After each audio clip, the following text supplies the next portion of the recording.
Selamat datang di Roadho Channel. Hari ini kita akan membahas salah satu peristiwa paling kontroversial dalam sejarah Indonesia, G30S PKI. Apakah benar PKI dalang utama? Ataukah ada narasi lain yang sengaja ditutupi? Mari kita telusuri bersama.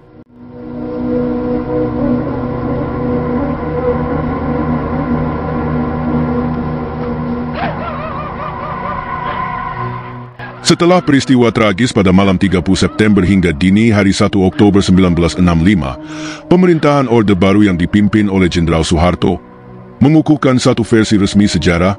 Partai Komunis Indonesia adalah dalang utama di balik kudeta yang menewaskan 6 jenderal tinggi TNI AD.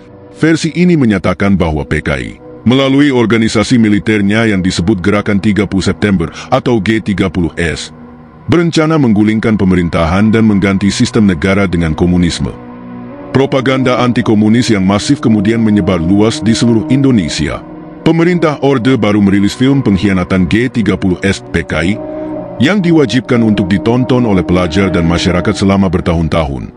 Film ini menggambarkan PKI sebagai dalang kejam yang merencanakan kudeta dengan cara menculik dan membunuh para perwira tinggi.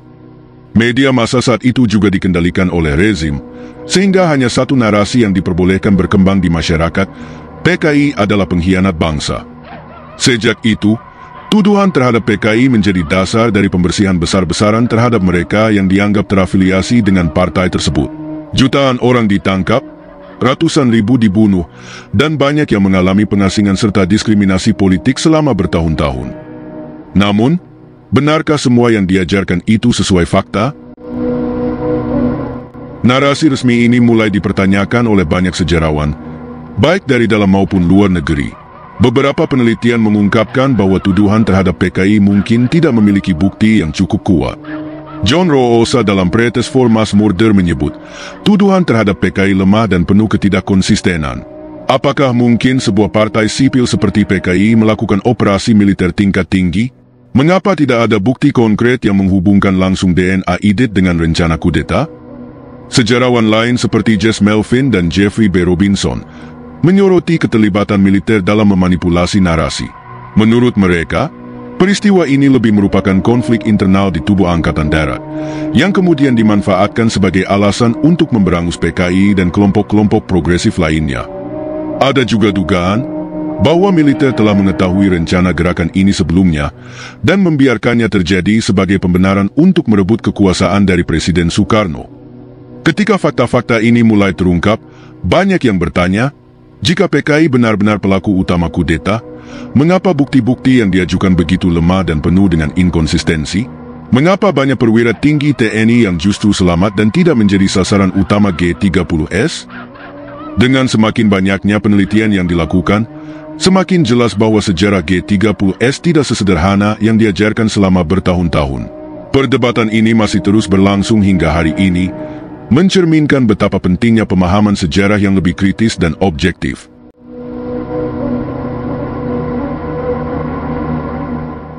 Sejak awal 1960-an, ketegangan geopolitik antara Amerika Serikat dan Uni Soviet semakin meningkat.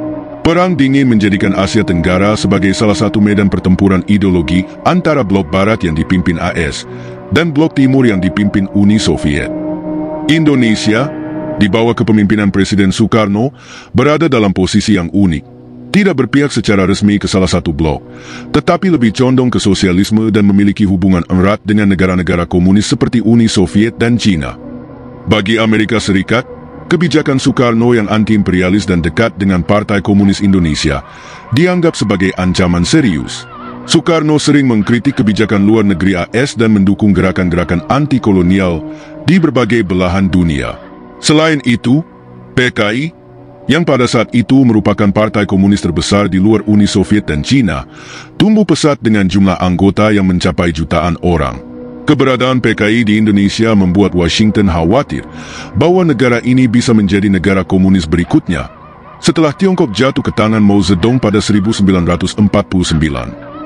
Dokumen yang telah dideklasifikasi menunjukkan bahwa CIA telah lama mengawasi perkembangan politik di Indonesia dan memiliki peran dalam melemahkan pengaruh Soekarno. Beberapa laporan mengindikasikan bahwa sejak tahun 1950-an, CIA telah mencoba mengganggu kepemimpinan Soekarno, termasuk dengan mendukung pemberontakan PRRI Permesta pada akhir tahun 1950-an, meskipun akhirnya gagal. Selain itu, terdapat dugaan bahwa CIA juga mencoba mendiskreditkan Soekarno melalui kampanye propaganda, termasuk pembuatan film porno palsu, yang menggambarkan seorang pria mirip Soekarno dalam adegan yang tidak pantas, usaha yang bertujuan merusak citranya di mata rakyat Indonesia. Menjelang peristiwa G30S, terdapat laporan bahwa CIA dan Kedutaan Besar AS di Jakarta telah melakukan kontak dengan beberapa pejabat militer Indonesia, terutama mereka yang berada dalam faksi anti-komunis di tubuh Angkatan Darat. Beberapa sejarawan berpendapat bahwa CIA mungkin tidak terlibat secara langsung dalam peristiwa kudeta militer pasca G30S, tetapi mereka mengetahui rencana tersebut dan membiarkannya terjadi, untuk menciptakan ketidakstabilan yang pada akhirnya akan mengarah pada jatuhnya Soekarno. Pada tahun 2017, National Security Archive di Washington, D.C. merilis sejumlah dokumen rahasia AS yang mengungkapkan bagaimana pemerintah Amerika secara aktif mendukung penumpasan PKI setelah peristiwa G30S. Dokumen-dokumen ini berisi komunikasi antara pejabat Kedutaan Besar AS di Jakarta dengan Washington, yang secara eksplisit menyatakan dukungan terhadap tindakan yang dilakukan oleh Angkatan Darat Indonesia dalam menyingkirkan PKI. Salah satu dokumen yang paling mencolok adalah laporan dari Kedutaan Besar AS di Jakarta pada Oktober 1965 yang menyebutkan bahwa pembasmian PKI dianggap sebagai langkah positif bagi kepentingan AS. Laporan ini mencatat bahwa pejabat Kedutaan AS mengetahui aksi-aksi kekerasan terhadap anggota PKI dan justru menyampaikan apresiasi terhadap militer Indonesia yang dianggap berhasil mengendalikan situasi. Bahkan, ada indikasi bahwa AS memberikan daftar nama anggota PKI kepada militer Indonesia untuk membantu mereka dalam operasi penangkapan dan eksekusi. Dalam salah satu memo CIA yang juga telah dideklasifikasi, disebutkan bahwa AS sangat menyadari skala besar pembunuhan yang terjadi setelah G30S. Salah satu laporan mencatat bahwa dalam kurun waktu beberapa bulan setelah Oktober 1965, ratusan ribu orang yang diduga anggota atau simpatisan PKI telah dibunuh atau ditangkap. Laporan ini juga mengonfirmasi bahwa AS tidak hanya diam, tetapi secara aktif mendorong tindakan militer yang dilakukan oleh Jenderal Soeharto dan rekan-rekannya dalam Angkatan Darat. Sejarawan seperti Jeffrey B. Robinson dalam bukunya The Killing Season menegaskan bahwa keterlibatan AS bukan hanya sekadar dukungan moral, tetapi juga termasuk bantuan logistik, komunikasi, dan kemungkinan pendanaan bagi faksi militer yang terlibat dalam pembersihan anti-komunis. Dia juga mencatat bahwa AS memiliki kepentingan besar dalam memastikan bahwa Indonesia tetap berada dalam pengaruh Barat dan tidak jatuh ke tangan blok komunis.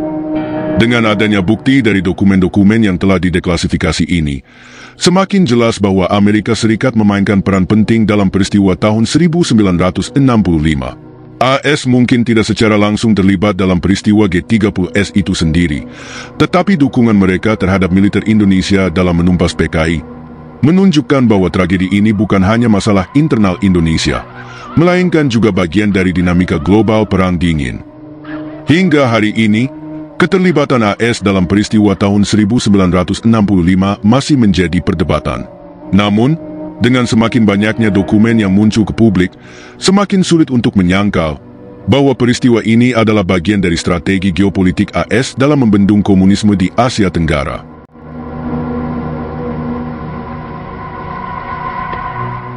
Pada dini hari tanggal 1 Oktober 1965, sekelompok pasukan yang menamakan diri mereka Gerakan 30 September menculik dan membunuh 6 jenderal tinggi Angkatan Darat Indonesia.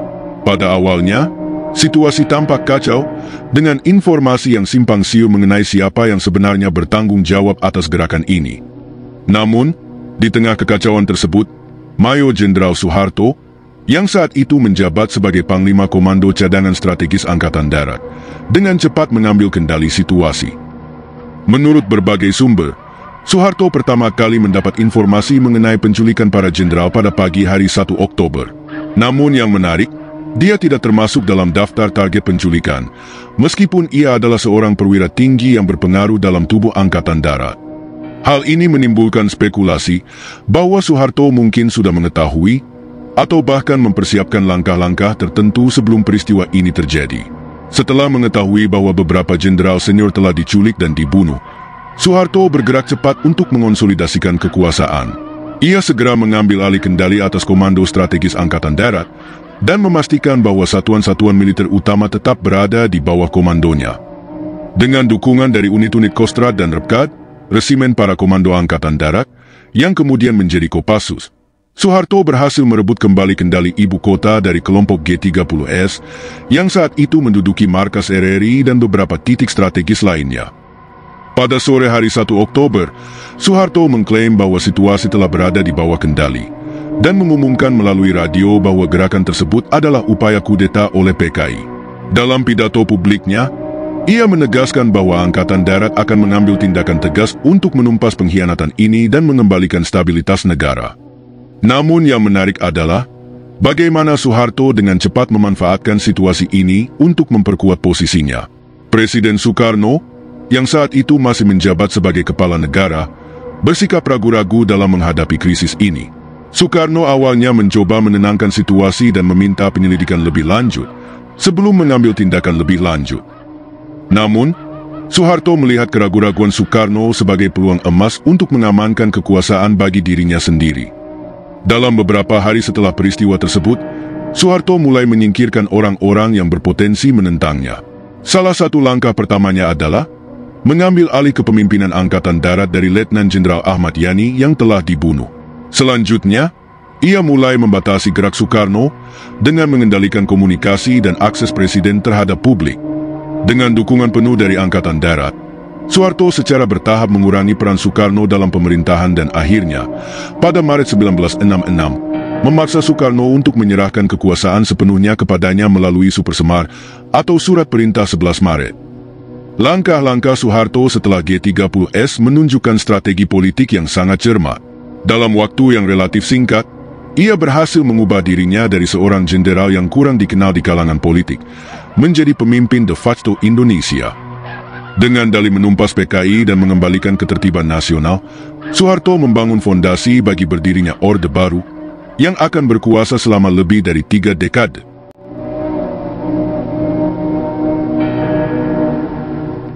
Setelah Soeharto mengambil alih kendali, Angkatan Darat segera meluncurkan operasi besar-besaran untuk menumpas semua elemen yang diduga terkait dengan G30S dan PKI. Kampanye ini berlangsung dalam beberapa tahap dan berdampak luas terhadap dinamika politik serta sosial di Indonesia. 1. Penumpasan G30S di Jakarta. Dalam beberapa hari pertama setelah peristiwa G30S, unit-unit militer di bawah komando Soeharto dengan cepat merebut kembali gedung-gedung yang sempat dikuasai oleh pasukan G30S, termasuk markas RRI dan Halim Perdana Kusuma. Pasukan Repkad yang dipimpin oleh Sarwo Edi Wibowo menjadi ujung tombak dalam operasi ini. Anggota G30S yang tertangkap segera diinterogasi, dan banyak dari mereka dieksekusi tanpa proses hukum yang jelas. Dalam waktu kurang dari seminggu, gerakan ini berhasil dilumpuhkan secara militer, tetapi pembersihan yang lebih besar baru saja dimulai. 2. Kampanye anti-PKI secara nasional. Begitu situasi di Jakarta terkendali, TNI AD memulai kampanye untuk membasmi PKI di seluruh Indonesia. Dalam propaganda yang dikendalikan oleh Angkatan Darat, G30S digambarkan sebagai upaya kudeta besar-besaran oleh PKI, dan karena itu, semua anggota serta simpatisan PKI harus ditumpas.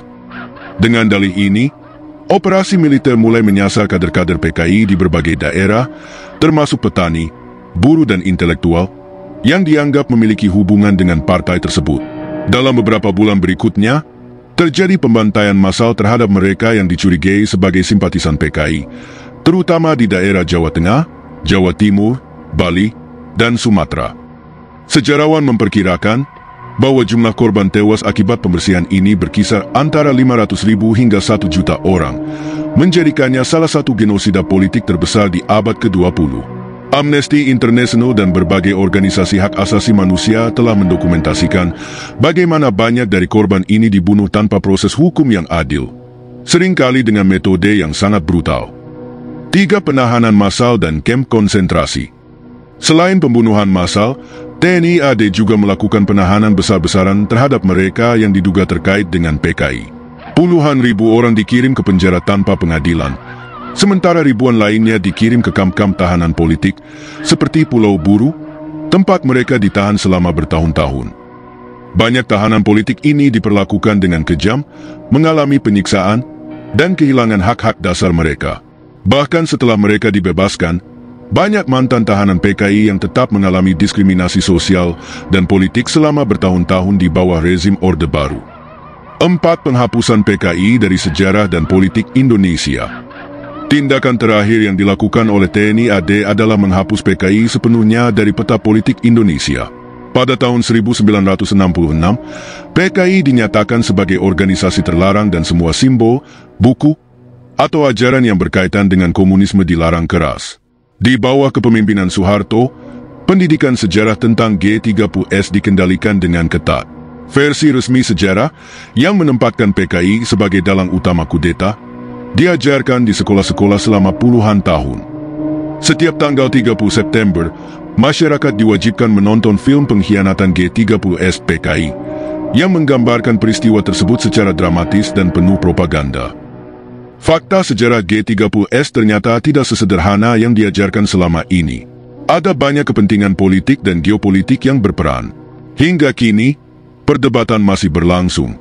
Apa pendapatmu? Apakah kita sudah mendapatkan kebenaran sesungguhnya?